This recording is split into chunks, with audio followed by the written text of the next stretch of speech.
Jingim Khristan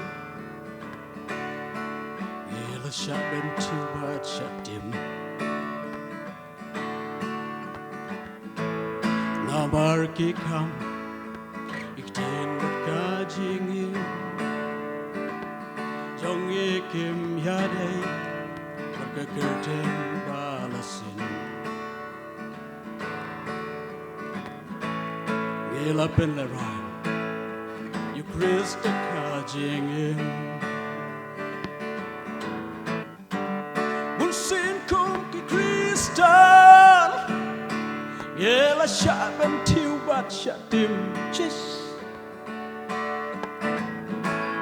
Namar ki kam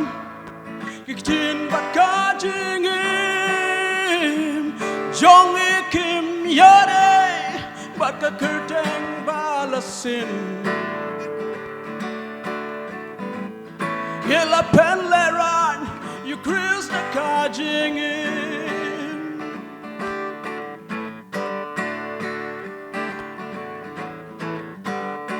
Jingim Khristan Ela Shibun Ri Bhoi Shatei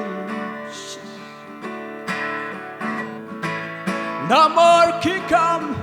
ikten ka jingim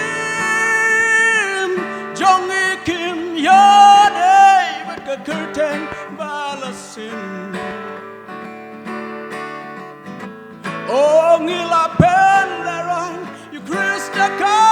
jingim Don't long nong muna Gabanta utrai Hakiktin but hakikam It long jing shai Don't long nong muna Gabanta utrai Hakiktin but hakikam Long jing shai Jingim Khristan Ela Shibun Ri Bhoi Shatei Namar ki kam ikten ka jingim jong kim yadei ka kurten balasin Ela pen le ran you Christa ka jingim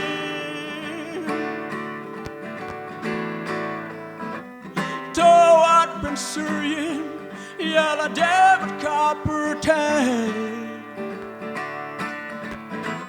Don't pen klado na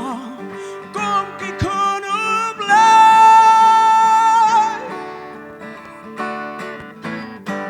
Don't long nong muna